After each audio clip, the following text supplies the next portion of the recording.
오늘 하나님께서 우리에게 주시는 말씀은 열왕기하 5장 15절 그리고 19절부터 22절의 말씀입니다. 열왕기하 5장 15절 그리고 19절부터 22절의 말씀을 제가 봉독하도록 하겠습니다. 나아만이 모든 군대와 함께 하나님의 사람에게로 돌아와서 그의 앞에 서서 이르되 내가 이제 이스라엘 외에는 온 천하에 신이 없는 줄을 아나이다. 청하건대 당신의 종에게서 예물을 받으소서 하니 19절입니다. 엘리사가 이르되 너는 평안히 가라 하니라. 그가 엘리사를 떠나 조금 가니라. 하나님의 사람 엘리사의 사환 게하시가 스스로 이르되 내 주인이 이 아람 사람 나아만에게 면하여 주고 그가 가지고 온 것을 그의 손에서 받지 아니하였도다. 여호와께서 살아계심을 두고 맹세하노니 내가 그를 쫓아가서 무엇이든지 그에게서 받으리라 하고 나아만의 뒤를 쫓아가니 나아만이 자기 뒤에 달려옴을 보고 수레에서 내려 맞이하여 이르되 평안이냐 하니 그가 이르되 평안하나이다. 우리 주인께서 나를 보내시며 말씀하시기를 지금 선지자의 제자 중에 두 청년이 에브라임 산지에서부터 내게로 왔으니 청하건대 당신은 그들에게 은 1달란트와 옷 2벌을 주라 하시더이다. 아멘. 오늘 말씀은 지난주에 이어서 나아만의 병에 관하여 말씀을 나누고자 합니다. 나아만 장군은 엘리사가 이제 일러준 대로 요단강에서 7번 몸을 씻게 됩니다. 몸을 씻으니까 몸이 깨끗하게 낫고 어린아이 피부처럼 하얗게 변하게 되었다라는 것입니다. 그러자 뛸 듯이 기뻐하며 엘리사의 집으로 다시 찾아갑니다. 찾아가서 하는 말이 엘리야시여 이스라엘의 여호와 하나님 외에는 신이 없나이다 라고 신앙 고백을 해버리는 것입니다. 다시 말하면 그 자리에서 자신이 믿고 있었던 이 아람의 신 림몬을 버리고 하나님만이 하나님 되심을 그의 입술로 고백하였다라는 것입니다. 일순간에 개종의 역사가 일어난 것이죠. 그리고 즉시 가지고 온 예물을 전부 엘리사에게 다 드리려고 합니다. 그러나 엘리사는 하나님의 살아계심을 두고 맹세하면서 결단코 아무것도 받지 않을 것이다 라고 이야기합니다. 그러자 이 엘리사의 태도가 굉장히 완강한 것을 보고 나아만은 이 제물을 드리는 것을 포기합니다. 포기하고 엘리사에게 2가지 부탁을 하죠. 첫 번째는 바로 이 노새 2마리에 이스라엘의 흙을 조금 퍼가자. 이 가지고 가서 그 흙을 놓고 그 위에 제단을 쌓고 하나님 앞에 희생을 드리고 번제를 드리려 합니다 라고 흙을 퍼가기를 요청하였다라는 겁니다. 이 엘리사도 깜짝 놀란 거예요. 왜냐하면 일순간에 개종의 역사가 일어났고 하나님을 믿었던 그 나아만이 특심을 가지고 흙을 가지고 가겠다라는 거예요. 이것은 빈말이 아닙니다.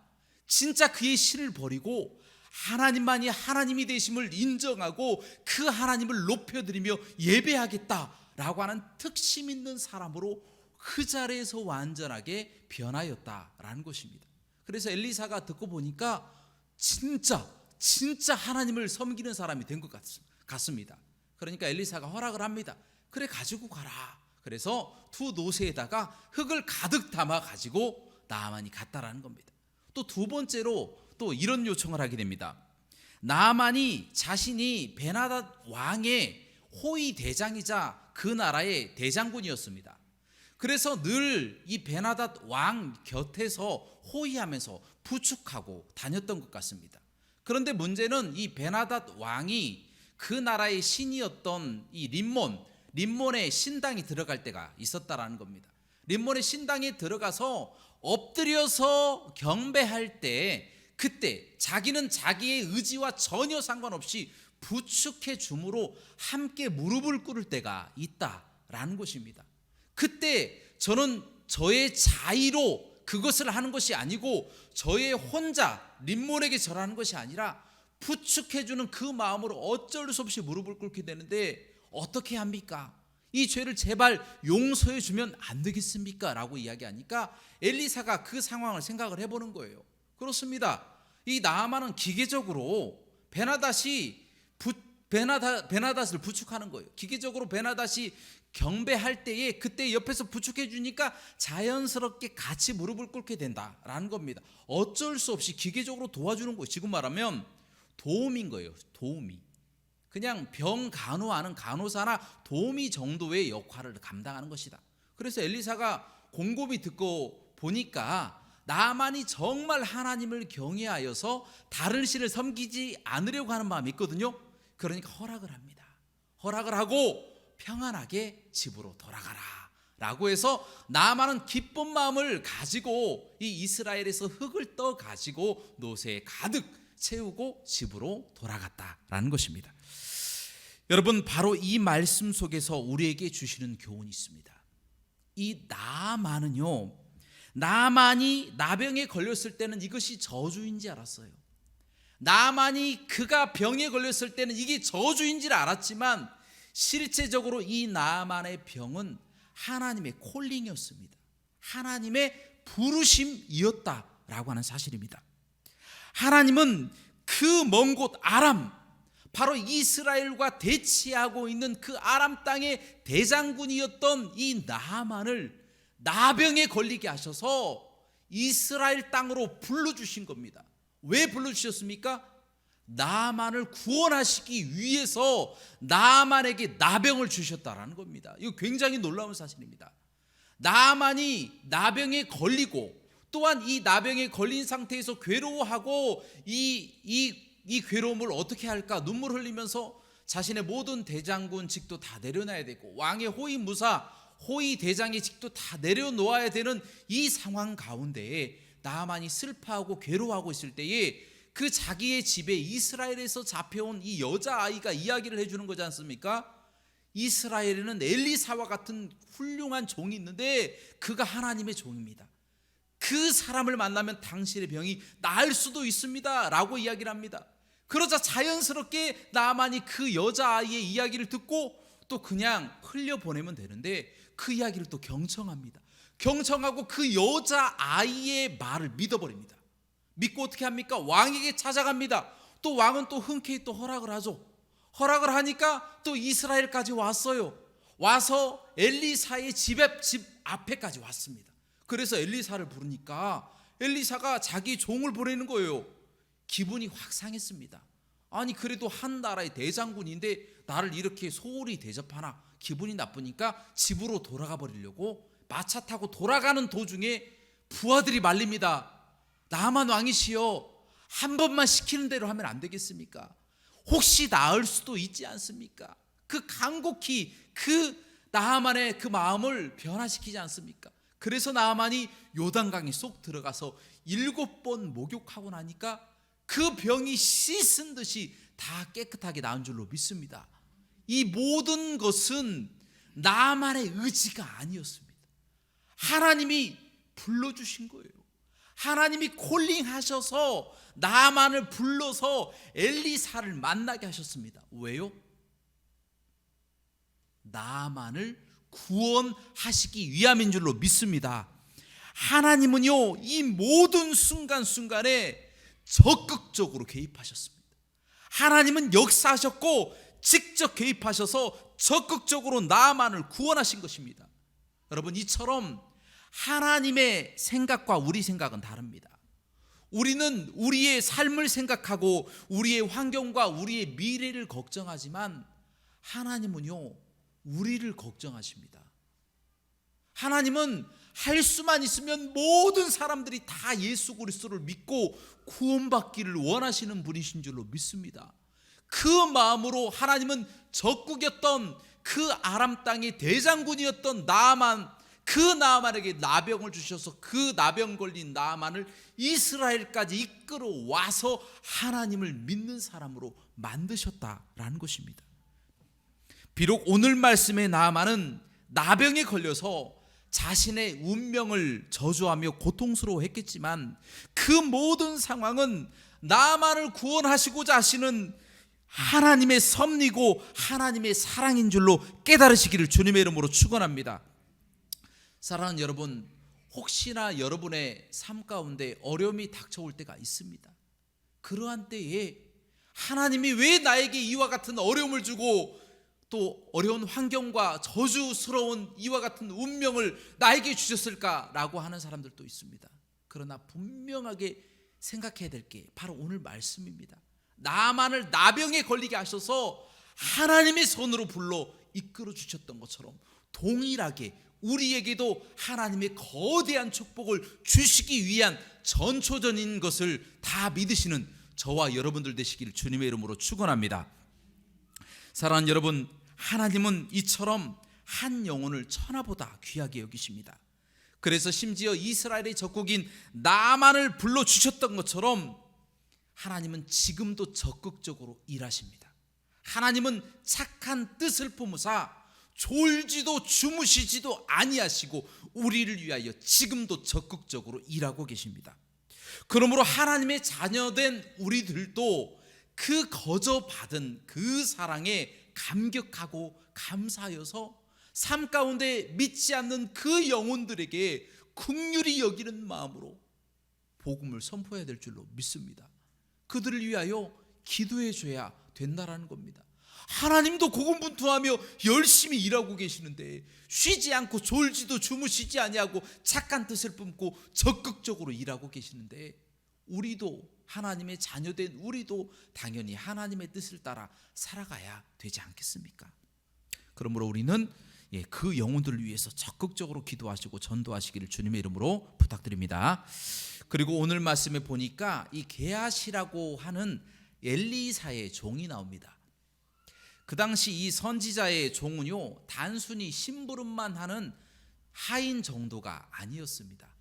엘리야를 누가 따라다녔습니까? 엘리사라고 하는 사람이 따라다녔어요. 오늘 말씀에 기적을 어마어마하게 많이 일으키고 엘리야보다 2배 갑절의 영감을 받은 그 엘리사가 누구를 따라다녔습니까? 엘리야를 따라다녔어요. 그 당시에 이 종이라고 하는 그 선지자의 종이라고 하는 이 직분은요, 바로 가장 그 선지자를 이을 수 있는 가장 유력한 제자가 바로 그 선지자를 따라다녔습니다.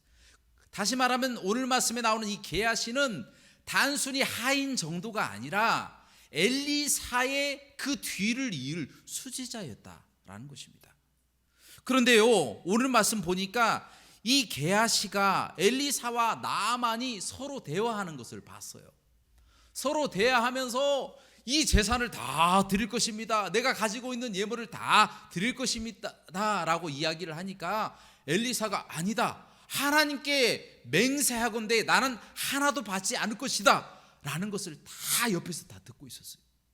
근데 이 게하시의 마음속에 열불이 올라오는 거예요. 그 은이 2달란트, 3달란트, 4달란트 어마어마하게 많은 이 푸대 자루로 하나입니다. 1달란트 정도면 은이 한 푸대 정도 되는 어마어마하게 큰 많은 양입니다. 엄청나게 부자가 될 수 있는데 그것을 준다고 하는데 엘리사가 하나님께 맹세했고 나는 아무것도 받지 않을 것이다 라고 이야기하니까 속에서 열불이 올라와 버린 거예요. 왜 안 받냐? 거저 받는 건데, 또 병을 낳아주고 받는 건데 당연히 받아야 되지 않냐? 라고 속에서 불이 올라와 버렸다는 겁니다. 그와 동시에 욕심이 들어온 거예요. 내가 하나님께 맹세컨대 저 나만의 재산을 내가 뺏으리라, 내가 받으리라 라고 마음을 먹고 나만이 떠나자마자 주인이 딱 들어가니까 얼른 뛰어간 거예요. 나만은 얼른 뒤쫓아 가서 나만에게 이렇게 이야기합니다. 엘리사의 집에 아주 가난한 에브라임 산지의 청년 2명이 찾아왔는데 그 사람들이 옷도 없고 너무 가난한 것 같습니다. 좀 도와주시면 안 되겠습니까? 우리 엘리사라고 하는 우리 주인이 그렇게 이야기했습니다. 그러니까 이 나아만이 그 이야기를 듣고 기뻐서 그 게하시를 끌어안으면서 당연히 줘야지. 그래서 1달란트를 요구를 했는데 은 2달란트를 준 거예요. 이 달란트는 킬로그램 정도 되는 무게입니다. 은 3.킬로그램, 엄청나게 무거운 그리고 굉장한 돈이죠. 2달란트를 주고 옷도 2벌 주면서 잘 가라고 하면서 나아만은 고국으로 돌아가고 게하시는 그것을 끙끙 가지고 와서 집에다 숨겨두고 밖으로 나오는 찰나, 바로 그때 엘리야와 딱 마주치게 되었다는 것입니다.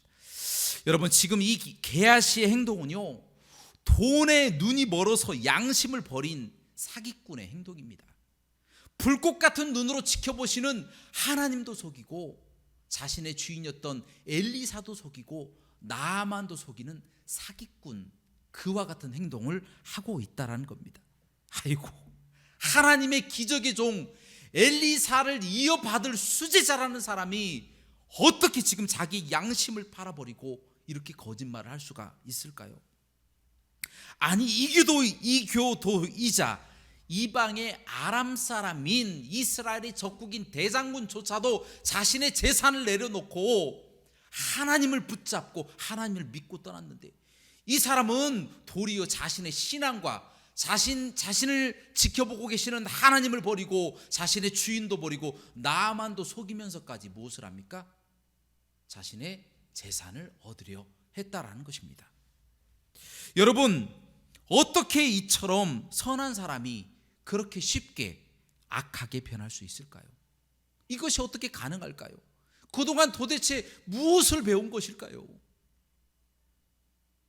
그런데요, 굉장히 안타까운 사실은 어느 누구나 선한 사람이라고 할지라도, 예수님을 잘 믿는 사람이라고 할지라도 악하게 변할 가능성, 그 가능성이 너무 많고 또 너무 쉽다라는 것입니다. 여러분, 독일의 히틀러 나치당이요, 아주 소수였을 때 아주 평범했던 이 교사, 빵집 주인, 소방관 등 이런 사람들이 서로 자청해서 나치가 되었습니다. 왜 그렇습니까? 그들은요, 나치당이 잘못된 사상을 가지고 있는 것을 알았어요. 그런데 나치당이 그 나치원들에게 굉장히 좋은 것들을 많이 주는 거예요. 교사가 15년 동안 정식 교사가 되지 못했는데 정식 교사가 되게끔 만들어버리는 거예요. 그리고 정식 소방관이 되지 못했는데 나치원이 되자마자 소방관이 되는 것. 빵집 주인이 굉장히 가난했었는데 나치원이 되자마자 나치당이 와서 다 팔아주는 거예요. 순식간에 부자가 되는 거예요. 그러니 그 사람들이 자연스럽게 나치당이 되어버렸다라는 것입니다. 바로 이 사소한 죄, 큰 악이 아닐지라도, 큰 불의가 아닐지라도 그것을 묵과하며 그들과 함께 동조할 때에 그들과 같이 악에 빠져서 그 결과 어떻게 됐습니까? 유태인들을 600만 명 이상 죽이고 전 세계적으로 2천만 명 이상의 사람을 죽이는 나치당이 되었다라는 것입니다. 여러분, 독일의 나치에 대항하다가 감옥에서 오래 고생했던 이 니멜러 목사님이라고 하는 분이 시를 하나 쓴 내용이 있습니다. 그 시의 제목이 처음 그들이 우리에게 왔을 때입니다. 그 내용은 이렇습니다. 나치가 민주당원들을 가두었을 때에 나는 침묵했다. 나는 민주당원이 아니었기 때문이다. 그들이 조합원들을 덮쳤을 때 나는 아무 말도 하지 않았다. 나는 조합원이 아니었기 때문이다. 그들이 유태인들을 잡아가고 학살할 때 나는 아무 말도 하지 않았다. 나는 유태인이 아니었기 때문이다. 그러나 그들이 나에게 닥쳐왔을 때 나를 위해 말해줄 이들이 아무도 남아있지 않았다 라고 고백하였다라는 것입니다. 여러분, 이처럼 우리도 결코 사소한 죄, 아주 작은 불의, 작은 악이라도 우리가 묵과하고 침묵하고 정의를 부르지 않고 내버려 둔다면 그와 같은 악이 다른 사람에게, 또 다른 단체에, 또 다른 무리에, 또 다른 민족에게 가다가 결국에는 나에게 찾아온다는 것입니다. 그러므로 우리는 결코 이 어둠의 세력, 그리고 불의와 잘못된 세력에게 굴복해서는 안 될 줄로 믿습니다. 이제 다시 말씀으로 돌아와서 이제 게하시가 재물을 집에다 숨겨놓고 밖으로 나올 때 누구를 만났다고요? 엘리사를 딱 마주치게 되었다는 것입니다. 엘리사가 갑자기 게하시에게 묻습니다. 게하시야, 너 어디 갔다 왔냐? 라고 물어봅니다.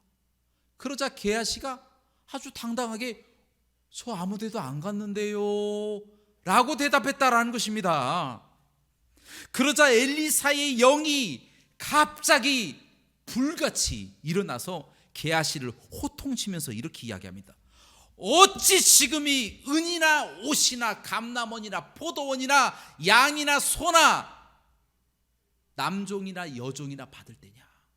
지금이 어느 때인데 그와 같이 세상에 즐기다가 살아갈 것이냐? 자기의 수지자를 꾸짖으면서 이야기했다라는 것입니다. 여러분, 이 엘리사는요, 바로 나만이 수레에서 내려서 게하시를 끌어안을 때 바로 그때부터 엘리사는 그 사람을 지켜보고 있었다는 겁니다. 그 영이 정확하게 게하시를 관통하고 있었다라는 것입니다. 여러분, 이 얼마나 안타까운 일입니까? 주의 종이라고 하는 사람이 하나님을 잘 믿고 엘리사의 뒤를 이을 후계자인 이 게하시가 하나님의 눈도 외면하고 자신의 주인이었던 엘리사도 속이고 그동안 무엇을 배웠길래 나아만도 속이는 사기꾼이 되었습니까? 바로 그 욕심과 침묵이라고 하는 이 죄 때문에 바로 게하시가 타락해버렸다는 겁니다. 사랑하는 여러분, 이처럼 불의에 대한 이 침묵과 탐욕은요, 사람을 병들게 합니다. 탐욕은 거짓을 숭상하게 하고요, 거짓은 점점 눈덩이처럼 커져서 결국에 그 눈덩이가 나를 죽이게 된다는 것입니다. 미가서 3장 6절에 보면 거짓 선지자들이 나옵니다. 그 선지자들을 향해 미가 선지자는 이렇게 외칩니다. 내 백성을 유혹하는 선지자는 이빨에 무엇인가 물려주면 평강을 외치나 그 입에 무엇인가 물려주지 않으면 전쟁을 선포하느니라. 여러분, 이게 무슨 선지자입니까? 탐욕의 끝판왕이죠. 참된 선지자는요, 목에 칼이 들어와도 옳은 것은 옳다 하고 그른 것은 그르다 합니다. 하지만 거짓 선지자는 자기에게 유익이 되면요, 옳은 것도 그르다고 하고 그른 것도 옳다라고 이야기합니다. 자신의 유익 때문에 그렇게 거짓말을 한다라는 겁니다. 바로 죄에 침묵하고 의를 부리라고 하는 것, 바로 이 둘 다 필경은 망할 죄다라는 것입니다. 하나님은 공의의 하나님이시기 때문에 한 개인의 죄도 간과하지 아니하시고 심판하십니다. 하물며 그 단체, 그 모임, 그 민족, 그 국가가 다 범죄하면 하나님 어떻게 하십니까? 묵과하시고 내버려 두시겠습니까? 그 나라를 징벌하신다라는 것입니다. 이스라엘이 그 징벌을 받아서 70년 동안 바벨론에서 포로 생활을 했던 것처럼 하나님은 그 나라를 가만히 두지 않으신다라는 것입니다. 그러므로 우리는 어떠한 죄도 묵과하지 아니하고 죄를 미워하고 불의와 사소한 악에도 결코 침묵하지 않고 올바른 목소리를 내며 살아가시는 저와 여러분들 되시기를 주님의 이름으로 축원합니다. 사랑하는 여러분, 하나님은 이교도이자 이방인의 대장이었던 나아만을 불러서 이스라엘로 엘리사를 만나게 하셔서 구원을 하셨습니다. 바로 하나님의 섭리, 하나님의 역사 가운데 적극적으로 개입하셨던 하나님의 사랑의 이야기입니다. 러브스토리입니다. 그 사랑을 우리도 다 받았어요. 다 예수 그리스도를 믿고 구원받은 하나님의 거룩한 사람들이 되지 않았습니까? 그러므로 우리도 그 사랑을 본받아서 이 게하시처럼 하나님의 사랑을 버리고 재물을 쫓은 것처럼 그것을 반면교사 삼아서 나아만처럼 재물을 버리고 하나님의 사랑을 택하는 거룩한 사람들 되시기를 주님의 이름으로 축원합니다. 그리고 또 하나, 우리도 나아만처럼 여러 가지 어려운 환경 가운데서도 이 진실의 입, 진실의 말을 결단코 내려놓지 않은 것처럼 우리도 하나님의 영광을 위해서 탐욕과 침묵의 죄를 버리고 옳은 것은 옳다, 그런 것은 그르다라고 이야기하며 결단코 침묵하지 아니하고 동조하지 않고 온전히 이 나라의 정의와 하나님의 사랑과 하나님의 능력이 가득하는 삶이 될 수 있도록 살아가시는 저와 여러분들 되시기를 주님의 이름으로 축원합니다. 함께 기도하시겠습니다. 사랑과 은혜가 풍성하시고 자비로우신 하나님 아버지, 저희들은 참으로 믿음이 연약하고 부족합니다. 하나님, 늘 불의에 질 수밖에 없고 또한 우리의 욕심을 따라 찾아갈 수밖에 없습니다.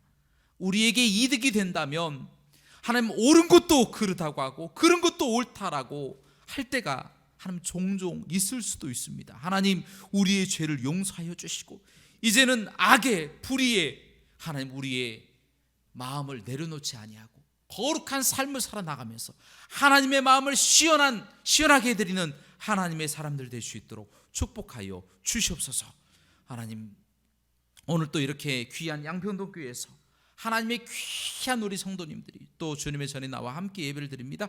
하나님 아버지, 이와 같은 충만한 은혜와 역사, 사랑이 하나님 이 교회에 부어져서 하나님의 놀라우신 능력이 나타나는 하객이 될 수 있도록 축복하여 주시옵소서. 모든 영광 하나님께 돌리기를 원하며 예수 그리스도 이름으로 간절히 기도합나이다. 아멘.